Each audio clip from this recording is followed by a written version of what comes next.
welcome everyone. My name is Natalia Clark-Mill and I work for an organization called Aberdeen for a Fairer World. And we also have another name that we go by, Montgomery Development Education Centre, and we work with teachers. We support teachers in all things learning for sustainability. So it's only my great privilege and honour to introduce to you the speakers that we have for you tonight. And I shall say a few words about them in a bit. What I would like to welcome you to also is it's the 60-minute session that we have tonight. You'll probably hear sort of, we have various speakers that will speak to 10, 15, 20 minutes at a time. We're hoping that we're going to have time for Q&A as well. And we are recording this session, as you noticed. So if you don't want to be on at the recording, please switch off your videos and perhaps change the names if that's possible, if that's needed. We're recording the session so that those who were not able to attend but would really love to know what happens next can listen to the recording. And also would like to say that this is a series of sessions, so there are other sessions that are you can book on Eventbrite, so wherever you booked on this one. We'll also remind you of that link later on.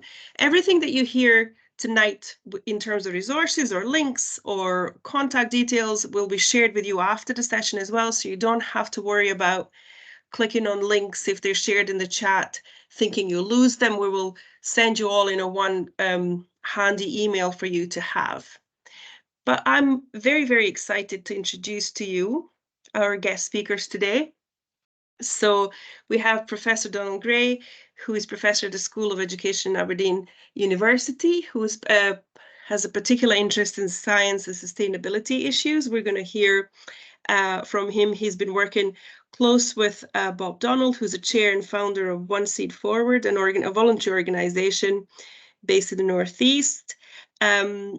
Bob's got loads of experience, and the passion and experience for all things green will come to the fore when he gets to speak. And also we have a very warm welcome to Carl Taylor and Juliet Gardner, who are teachers from Banchory Academy, and they're going to tell us all about what they've been doing at the school, especially about nature deficit disorder, attention restoration theory, and outdoor learning programs at Banchory Academy, and how that helps our learners.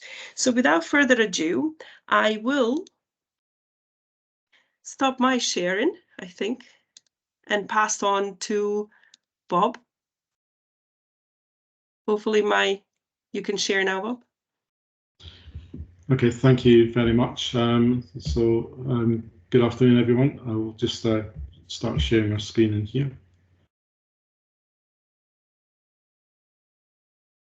And hopefully you can all see a screen that's saying about our module I, from small to big in seeds and germination. Good afternoon. So Donald and I would like to welcome you to this webinar. We're very pleased to be able to provide this to you. Tonight we're going to be talking about the process of seeds and germination, and really to give you some ideas and context that you can use in your classroom. I'll be talking a little bit about the concept of germination, and Donald will then sort of provide some more practical examples of that. All of our materials, though, are hosted on this our website, which is OSF Garden Schools. You'll see a QR code there, and as Natalia said, we will be sending all these links through to you anyway, so no need to rush to get your phones out to take the QR code right now. So basically, why don't we just crack on with the topic? So I guess the first real basic question is, what is a seed? So really, a seed is the first stage in the life cycle of a plant, and the seed itself is structured in such a way that it will stay in its state until it's got the ideal conditions to be able to start to grow. Now that state is called dormancy, and so once we start to get some things that start to impact the growth cycles, then it will move out of the dormancy period. What's interesting is that seeds actually take quite a bit of time potentially to change status and can stay dormant for several years. And in fact, there's some seeds that can stay dormant for almost 100 years. So perhaps a good thing to do with your pupils would be to consider some resource basically looking and sort of research into just how long seeds actually sort of like can stay dormant. It's interesting, just an aside, when you see it on seed packets, you'll see a date on the seed packet. Don't always be fooled by that. You can actually find that seeds will actually last a bit longer than the sell-by date, if you like, on the packet. So what is a seed? A seed is the reproductive system of the plant, and it has 3 parts in it. And you'll see on our first slide here a little diagram that shows you those 3 parts. There's the seed coat, which is the outer side of it. There's the embryo, and there's the food store. So the embryo is basically the small immature plant, and it's protected by the seed coat. The seed coat is also called a testa. Now, there's 2 elements to an embryo. One is called a radicle, and that develops the roots of the seedling, and the other one is the plumule, which develops the shoot system. Now, also within the seed, you have a food store. And the food store's got all the vital nutrients that the embryo needs to start growing once it's decided that it's basically right time for it to become part of the nature cycle that we have. So really what we're looking at then is that in order for the conditions to be correct, the seed coat has to really basically become broken and in water. And so there are various conditions that we need in order for that to happen. What are they?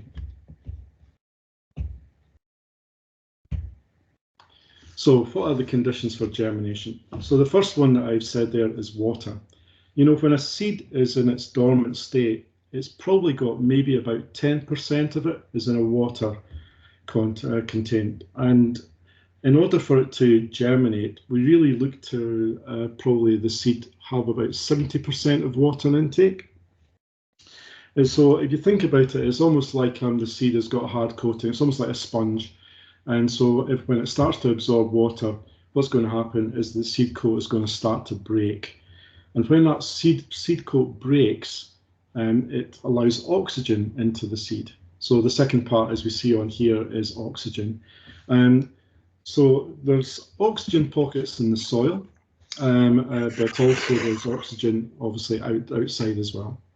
And what we'll be looking to do is for the embryo, in order to survive, it needs to get oxygen into it. The danger that I think you've got is about water. As we know, pupils and children love to water things, you know. I often got quite wet with them, so like children throwing water about when I was actually in classes. And in order to make sure that the seed doesn't get too wet, what I would suggest is that when you're looking to create the soil for germinating and for planting the seeds, water it first. What I would do is I would water it maybe for about 15 or 20 minutes, water the soil, and then place the seeds on there. There's going to be less chance of the seeds immediately getting waterlogged, and there'll be enough water within the soil for it to basically start to break down that seed coat that there's a requirement for it to grow. The other thing that we need to look at is temperature. Different plants need different temperatures, and so different seeds need different temperatures in order to germinate as well. And again, I think it's quite a good idea to look at your children's activities and to get them to research what temperatures are recommended. Generally, it needs to be quite warm. It doesn't always have to be really hot. You don't need to put it completely above the radiators at school, but it's probably quite a good idea to have it in someplace generally warm. But it's all about the length of time that it will take. And so if you have it a bit cooler, it will still go through a process. It will still germinate. It may just take a little bit longer.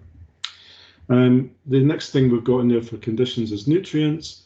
As we said, there's nutrients in the seed, in the food store within the seed, but there's also nutrients in the soil. And again, what's going to happen in order for the seed to strengthen and the plant to strengthen, it'll look for more nutrition. Light is maybe something that is a little bit contentious, and I'm sure Donald will talk a little bit about that in a few minutes. Generally, though, if you keep seeds in the dark too long, when they do start to germinate, they'll get a bit leggy, and you're going to see a very, very thin stalk in there before the leaves come out. That can actually weaken the seed, and so you probably want to have it in a reasonable amount of light. But again, I think Donald's going to mention that. And the last thing is time. Unfortunately, things take time, and so yeah, the children have just got to get used to the fact that it's not all of a sudden going to sprout as soon as they plant it in the ground. They come back off the weekend and think they've got another beanstalk growing or something like that. Okay, I want to very briefly talk about germination in the bean cycle. So this is really just giving you an idea as to what the typical cycle is of a seed. So a bean is a seed, okay? And so as we see on at the 9 o'clock position on this slide, we start off with the seed itself. It will then start when the seed coat starts to break. We will start to get the roots coming out, so we'll see the radicle coming out. And then as time goes on, we will see the root system start to develop a little bit more, and the plumule will come out, and the plumule is where we're going to start to see the leaves. The fourth part of the cycle you'll see is a much stronger plant, and that's really the seedling as we see it there. The roots have become more developed, and we're starting to get our first leaves. When a seed develops leaves, you're going to get 2 leaves that come out, and those 2 leaves aren't necessarily the true leaves of the plant, but it's an indication that it's starting to basically take in lots of energy, and it's starting to really look through the photosynthesis part of growth. And so the more light that then gets into those, the stronger it's going to get. As far as beans are concerned, then what we're going to start to see is more leaves, more roots, and then in this 5th part here, we're going to start to see a flower coming out. And the flower is really where we are going to get the beans from. So the beans will grow from the flower. Flowers are great, obviously, because we're going to be looking at pollinators coming in there. So there's lots of activities you can do with the children, talking about bees and wasps and other pollinating insects. And then eventually we will hopefully get a seed pod, fingers crossed. It might take a little bit of time, but we will actually start to get beans at the end of it. And then once that pod is broken, then we've got a bean, and then the whole process can start again next year. Okay, I want to very quickly talk about how seeds move, and again, Donald's going to talk a little bit more about this in a couple of minutes. But there's different ways that seeds can actually move within the nature. Now, the first one's by wind, and so if we think about, you know, when we're seeing like maples, sort of like twiglets falling down, or dandelions, once they've started becoming clocks, that's it in its seed head, and then you get a gust of wind, they start to move it that way. So seeds travel by wind. They also travel by animals, and so generally tends to be in 2 ways. One is by the seeds sticking to the fur of the animal. So we've got there's sandbirds and beggar ticks. From a human perspective in Scotland, we can maybe think of it of like sticky willies. So if you've got a sticky willy that comes onto your clothes, and then when you find it and you brush it off, you're really acting as a seed mover by brushing it off. And the other one is, of course, animals will eat fruits, so like blackberries, red currants, etc., and particularly birds. And what will happen is that when they eat those, the seed is processed through the digestive system, and when they're flying away, they're dropping those seeds in other places. We've also got water, a bit less likely here than in other places. Unfortunately, in Scotland, we don't grow coconuts and lotus and stuff like that. Well, hopefully we don't. But they travel by water, so they can actually sort of like move down river. By humans as well. So what's the biggest seed movement that humans got? Well, it's actually planting. So it's when we go and plant in our veg gardens or our allotments or at school, we're actually becoming movers of the seeds from the packet to a new growing space. And also if we're out walking and we say take an apple from a tree, or we've got cherries or something and we're eating that, and then we discard the pips, we're actioning as a seed mover too. The final one I want to just mention is by bursting. Some plants burst their seeds out. On our modules, we've got a fantastic link to videos which will show you the process of bursting seeds. And so they're great links on YouTube, so definitely worthwhile doing that with your pupils. Okay. Right, I'm conscious of my time, so I'm going to speed up a little bit and just talk very briefly about this. And not all plants basically survive by seeds. There's other methods that you've got for propagation. One is cuttings, and so if you've got like red currants or black currants, you can actually cut little pieces of that off, and you can plant them in the ground to get re-roots. Again, we've got lots of information on that. The picture that you'll see there that's got lots of coloured tags on it was an experiment that I did with pupils at Henleyburn Primary, where we got them to take cuttings that were about 15 centimetres, and then I got them to design tags so they could tell which cutting was theirs. Unfortunately, I was thinking about the climate, so I didn't want to have a laminated sort of like covers for them. And of course, within a day, the rain came and everything was washed away. So we'll have to laminate those. But I think it's a good way for the children to continue to check on the progress of their cuttings. So just tie the laminated tag on quite tightly. We've also got runners, and you're going to see that in strawberries. Strawberries are probably one of the most common things we're going to see in school gardens. And what happens when they are basically making sure of their survival, they will send out a long thin root, which will have nodules on it. And those nodules, once they're put in the ground, will become strawberries. My recommendation is that if you've got that, just make sure that you keep the link between the mother plant and the new plant through that little sort of system that you've got there, that rooting system, and then it will actually be a much healthier plant and it will stay in place. There is division, which is this big plant that we're looking at here is actually a rhubarb. All you do is really for that, they kind of need refresh maybe every 3 to 5 years. Dig it up, it will take a bit of time, but then push a spade through it, and then you've got lots and lots of new rhubarb plants. That one was at least a third of the size of the original one. And there's layering, and layering is all about when a branch falls down and it hits the ground and it's pegged in there. You can research all that. All our modules have got lots of information about that, and we'll give you links guiding into them. Okay, so I think that I'm pretty much at the end of my part, and I'll let Donald then sort of come in here. The Garden School programme does have different modules on it. Each of the modules has got an introduction. It's got a film on it, which is on our YouTube channel. And we've also got links to downloadable module teaching guides, and also lots of resources and activities that support each module. So if you have resources that you use, we would love to get those, and then we can place that onto the website as well, so that we can share all of this with everyone else. Right, I'm going to stop talking, but I think Donald may want me to push on to the next slides. Do you want me to do that, Donald, or do you want to just talk about it? If you could. Okay, right.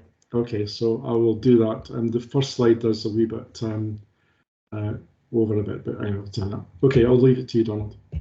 Okay. Yeah. I'm only going to talk for a few minutes about actually three simple activities that can be done in the classroom relating to seed germination.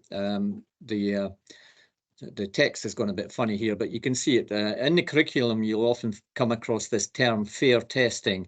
So you can test the idea of germination using those aspects which Bob mentioned earlier on: water, oxygen, temperature, nutrients, and light. And what you will find, so essentially you take a number of different Petri dishes or pots with seeds in them, and you give them different conditions. So in some of the pots you'll put water and leave one of the pots dry, and you put them in different temperature places. So you might put some in the fridge, put some others on the windowsill, and the other thing is air. So you might want to try and somehow exclude air from that by putting them in a plastic bag or whatever. But essentially, the idea of fair testing is you keep everything the same except the one thing that you want to test. So it might be keeping everything the same, but keeping one of the containers with no water, keeping one of the containers with no air in it, taking the temperature, making the temperature different in different places. And what you will find is normally the seeds will start to germinate because they already have nutrients, but after a period of time, they will need nutrients when they start growing, and they won't need light normally to start germinating, but after a period of time, they will need light because they need light to produce the food that they need to grow. So that's just one simple thing. And again, there's more information on the modules themselves, and you can certainly do a web search for these things, and you'll find details about how to set these things up. So that's one simple thing about fair testing, which you'll find mentioned in the curriculum. Bob, if you can put on to the next one, which is really about seed dispersal. And one very common activity you can do is ask pupils, get them to have a look at lots of different seeds, particularly wind dispersed seeds, but they might then want to design their own seed using fabric or card paper and cutting it into different shapes, and then just and maybe weigh it down with a paper clip or something so to represent the seed, and then drop these things in front of a fan or a hairdryer and see how far they get blown, and you can test different types of seed using this and then measuring the distance that they go. So that's just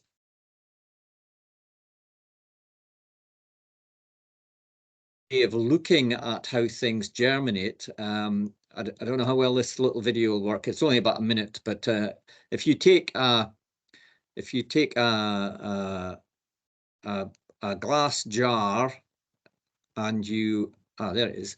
If you take a glass jar and put some tissue around it and something in the middle, doesn't have to be soil, anything to hold it in place, you can see, and as long as it's kept moist and has air and is kept warm, you'll see it starting to germinate, as it's shown in this video here. And it's quite a nice thing to be able to see the roots growing and the shoots growing upwards and the leaves beginning to form. And so it gives a sense of what happens in germination, because normally we only see the top part of the plant coming through the soil. Here you can see that actually germination goes downwards as well as upwards as the plant begins to grow.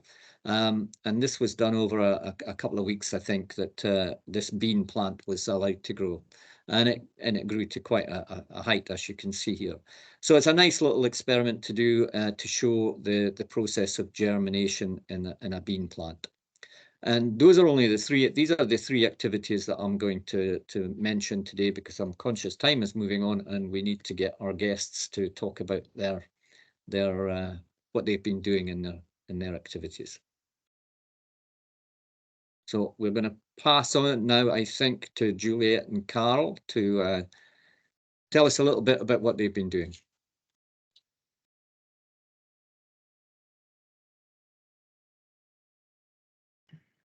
Hi, I'm Juliet Gardner and this is my colleague. I'm Carol.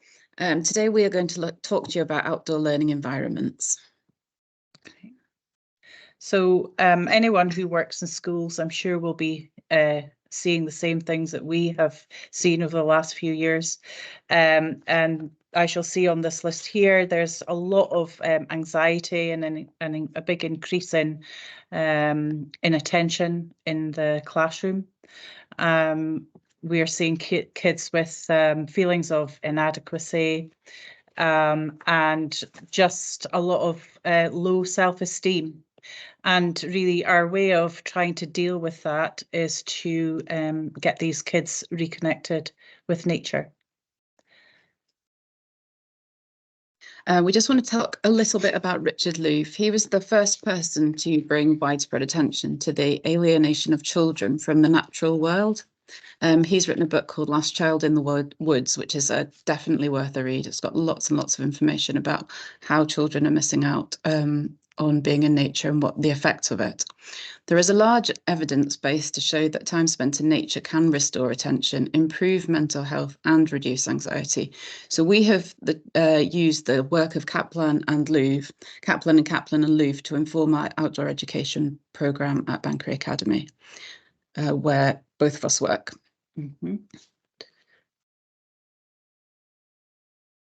Okay, so the Kaplan back in 1989, they have a theory that suggests that attention can be restored through time spent in nature, and they talk about how the resetting is what they call effortless attention, which nature provides us with naturally. So we think that this theory works really brilliantly. We've got a really short, well, it's a few minutes long, but it is definitely worth seeing. So I'm going to put it on for you. So this is attention restoration theory in short.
So I think all of us can imagine what that feels like if you have come back from work, a busy day at work, and you go for a walk or you spend some time in the garden.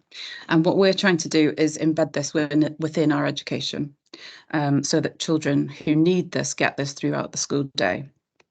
So what we're doing at Banchory is we are delivering horticulture qualifications. We have pupils that come out for social therapeutic horticulture sessions, which is much more informal and it's just small groups where the gardening sort of enables them to chat and talk about things that are going on in school. We have outdoor learning for all our BGE pupils and targeted support groups. The garden is also used as a space to decompress from stimulation of school environment. We've got pupils who come into our learning centre and they'll just take 5 minutes to go and sit in the garden, relax, and then they're able to go back into class. And we also have a Primary 7 transition outdoor learning programme at one of the feeder schools, since I work there 1 day a week as well. So one of those things that we mentioned there, outdoor learning. So over the last sort of 10 years, we've been working quite hard to try and embed outdoor learning into the secondary school. It's often associated with nurseries. You see a lot of like nature nurture nurseries popping up, but not so many secondary schools. And I think that's because the curriculum is so tight. But what we are seeing is that our teenagers actually really need this resetting time. And the outdoor learning programme here allows us to, well, there's two different ways that we usually do it. We have a day a week where we have a small targeted group of pupils who need more extensive resetting. You know, that 10 minutes in the garden is not really doing it for them. They need a little bit more than that. So what we do with them is we take them out one day a week, every week for the school year. And we go out and we explore. We learn, we talk, we just see what's out there. The other way we do this is we take whole register classes out again one day a week. So that's, we focus on all our BGE pupils. So that's our first, second and third years. So each register class will get one day out in S1, the same in S2, the same in S3. And there we are really focusing mostly on what you would probably think of as your traditional forest school type activities. So when we're outside, it's really about getting the pupils to have ownership and responsibility for their learning. So basically, we're setting up scenarios. We plan what we think we're going to do, but sometimes it doesn't work out like that. We have to be really sort of ready to go with the flow, because what we want is children's fascination to take the lead in where the learning goes. So anything that we plan is very open-ended. It can be creative, imaginative, it could be skills-based. So we're setting up a scenario and then we're following the lead of the children and where they want to go with that. Okay.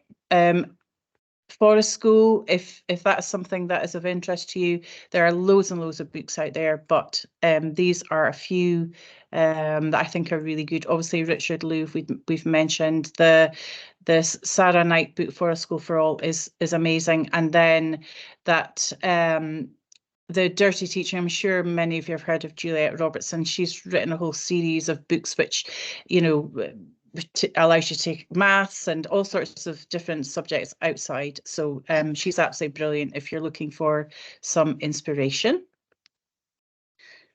So obviously not everyone has a school garden, so we're going to talk a little bit how to set up a school garden. And developing a school garden obviously can be a little bit daunting. So we just wanted to tell you a little bit about the story at Banchory Academy. So in 2019, this is where we started.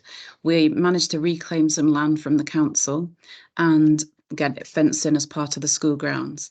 And so this was our blank canvas.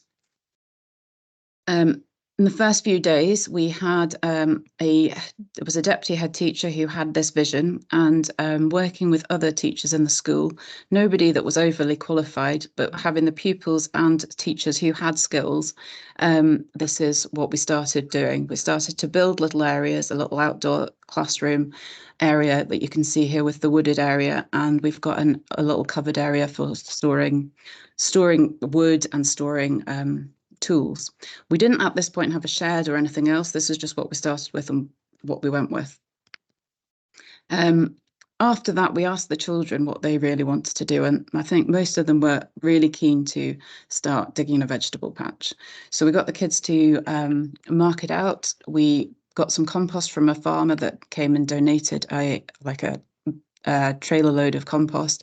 We put fertilizer down. We managed to get some reclaimed fence posts from another teacher, and we made an edge for the vegetable garden, and we moved forward from there. Our vegetable patch now has masses of growth. We have cabbages, turnips, blueberries, strawberries. We managed to grow tomatoes last year. We put nasturtiums through it. We have had Brussels sprouts this year. Always grow potatoes. The pupils love to grow potatoes and things that they can make food with. So often they come in, they dig up the potatoes, and then we've bought an air fryer so they can make chips with the potatoes they've made. They also enjoy making soup. And last year we also managed to make some kimchi with some of our green tomatoes that hadn't quite ripened. It's a lot about the process of growing for the pupils. So if we found that if things don't work, it's a sort of learned experience that we are sharing with the children, and we talk about why it might not have worked. So there's nothing, we're not worried about failure. We're not worried about things not working. It's just have a go and then figure out why it went wrong or why it worked so well. Yeah. It kind of links a little bit with what we're saying about the outdoor learning tasks. You know, the tasks that we're doing in the garden are also quite open-ended. It's like, you know, if someone suggests something, one of the pupils, and you think, that's not really going to work, then generally we'll just say, well, let's give it a go. Let's see. Because I think, you know, failure is about as much learning as the successes that we actually have. And maybe some problem solving as well. We often get the kids to think about how could we do that? We don't have a greenhouse. What could we build? What can we use that we've got? And obviously budget is always a problem. So it's often being quite creative. Yeah, so the pond area that we have developed, that was brought about by the children. They decided that they wanted part of the garden to be more of a wild space, less manicured, if you like. So it was like, okay, well, let's go with it. How are we going to do it? So they had to research it. We designed it. They worked out what materials they'd need, how much it was going to cost, that kind of thing. And we literally built the pond from scratch, you know, dug it out and did all of the things that was needed to make that come alive. I think the pond liner also came from a teacher's garage that they had stashed away somewhere, a bit of leftovers. So we beg and borrow a lot of things that we might need, and it's actually amazing how many people have got will say, oh, I have got a bit of that lurking in the back of my shed or something. They're quite happy to give it in. So yeah, ask people for things. That's just a couple of little pictures of what our pond looks like.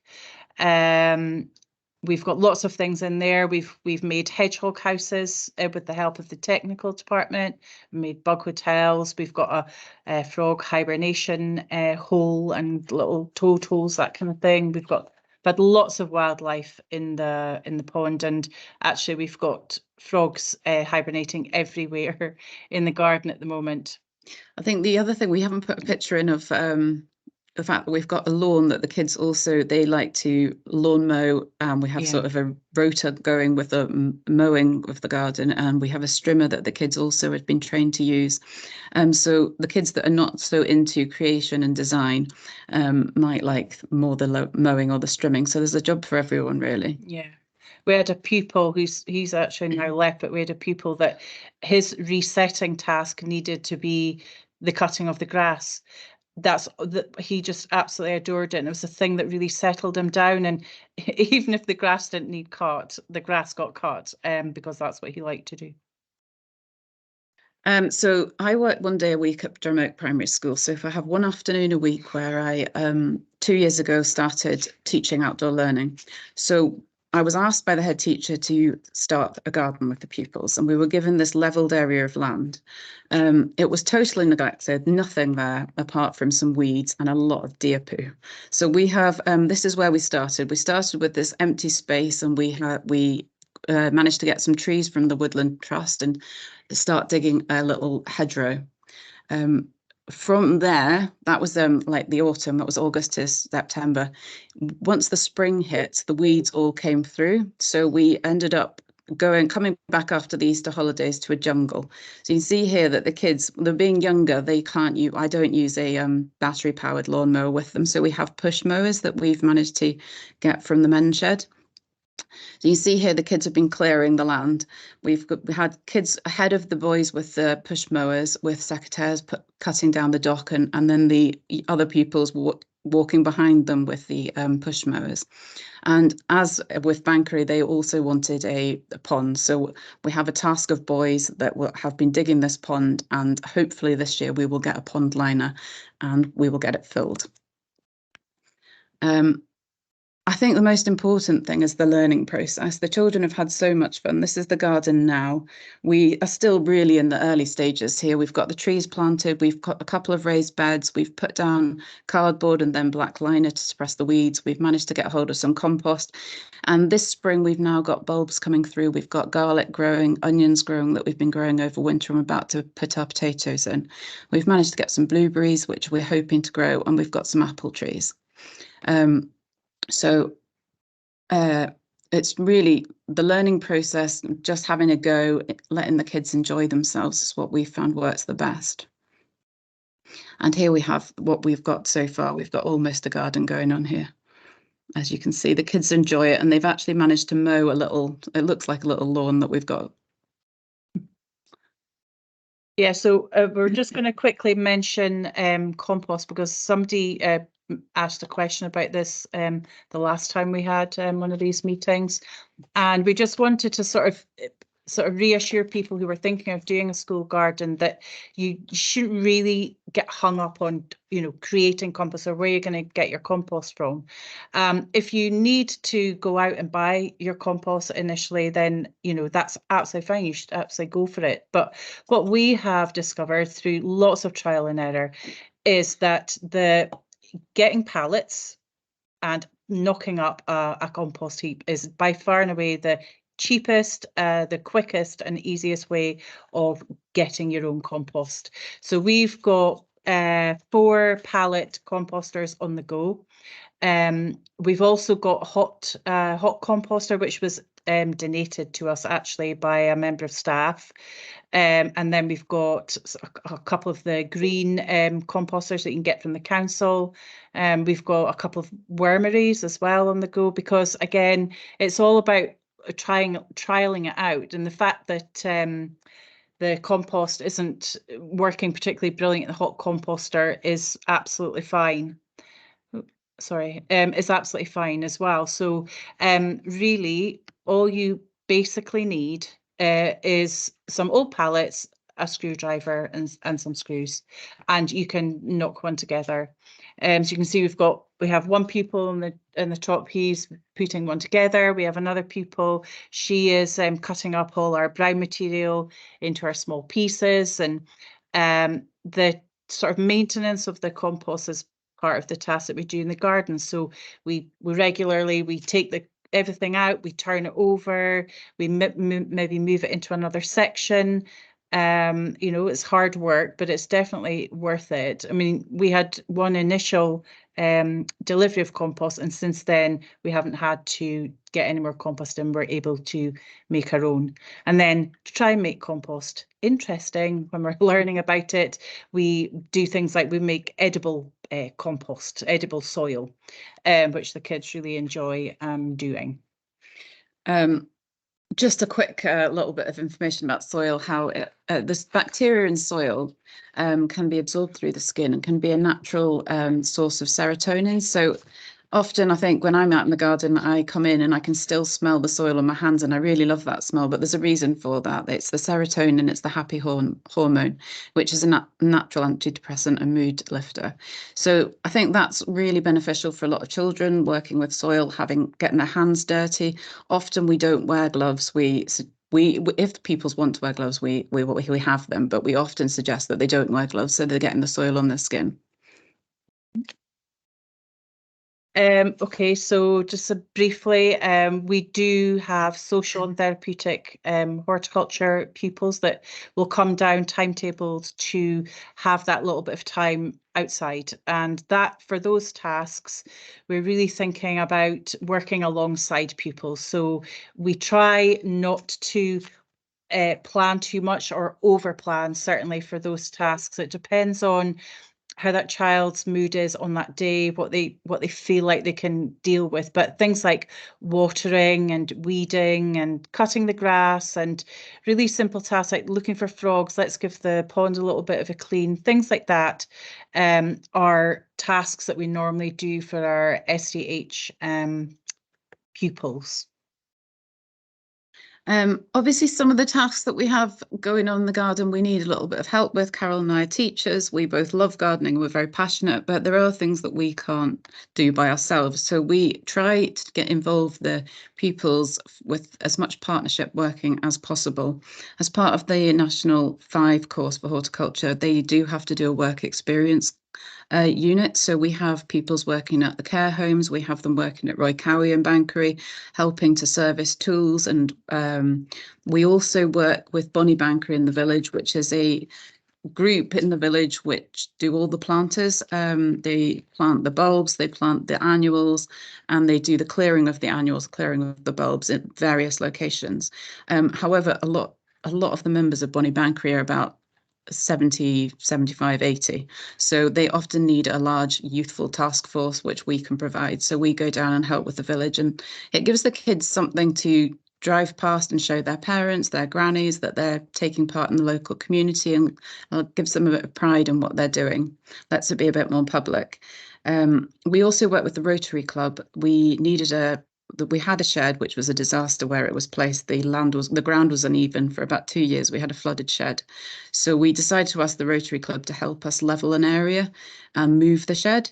So they came in and worked with pupils for the full day. They told us what materials to get. We used grant money to order the materials, and then they stayed with us for the entire day, and we leveled the area, and then we moved the shed, which was really, really fun. The kids loved it, the Rotary Club loved it, and they're coming back to help us lay slabs for a greenhouse this year. So yeah, money. This is always a difficult one, but basically we apply for as many grants as there are out there. So we're always looking for things that we can apply for. What you will find sometimes is that if you're a school, certainly it's harder sometimes to achieve grants, because what they want to see is that the links with the community, like how is what you're doing going to improve for your community as well as for your school. So we have worked quite closely with like care homes and things like that, where we've made planters out of pallets. Again, they're a fantastic resource, and planted them up, delivered them and maintained them, that kind of thing. So I mean, these are just a few examples of some of the places where we have managed to get grant money from.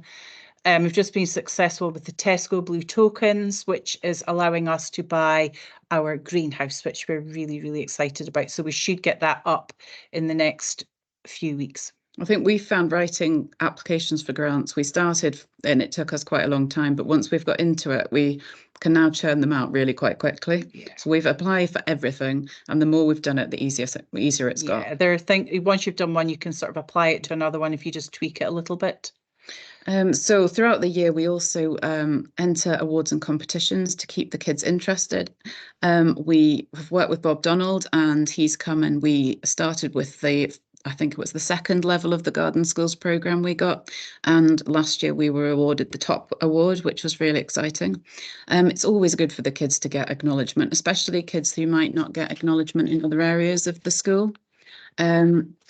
So we have done that. We do the Scottish Junior Forestry Award. We do the work with the RSPB Awards, the Finest Schools Awards. And another one that we have done over the years is the Pocket Garden Competition. Yeah, so we've done this one for a few years actually, and what we have found is it's a brilliant competition to do, which you can start over winter when it's harder to get outside, because that can be your planning process. So this was one that we did a number of years ago based on the Lighthouse Keepers lunch, wasn't it? Yeah, so you can basically just say there, you've got a theme and the kids have to plan it, plant it and present it. And the deadline's May, which always seems like it's going to be quite difficult to get the plants grown for because everything needs to be grown from seed. However, we've always managed to start early enough without a greenhouse, doing things inside, then hardening them off outside to have the garden blooming by the end of May, which we are always quite surprised by, and we always do have a bit of a panic about. Yeah. So that's an example of a plan that we just did. That was the one we just completed for last year, which was like a John Muir themed one. So that's the plan. So we worked on that over winter, and you can see there, you know, the kids are making sections of the pocket garden in technical and stuff like that. So that keeps them really, really busy over the winter months, which is great. We just wanted to finish with one of our favourite quotes from Richard Louv. The future will belong to the nature smart, those individuals, families, business and political leaders who develop a deeper understanding of the transformative power of the natural world and who balance the virtual with the real. The more high-tech we become, the more nature we need. I think that one of the things we both love about Richard Louv is he's not saying that technology is bad. He's not saying we shouldn't be using it. He's not saying mobile phones are bad. Entirely, he's just saying that the more we have of the high-tech environment that we all live in, the more nature we need to give our children and ourselves. Yeah, so basically our message is have fun with it, have a go, just don't worry about failing. It doesn't actually matter. Just give it a go, change it, repeat, and just do what your kids really love doing. And getting them outside, after all, that's really what we're trying to do. So that's us. Thank you very much. Thank you. So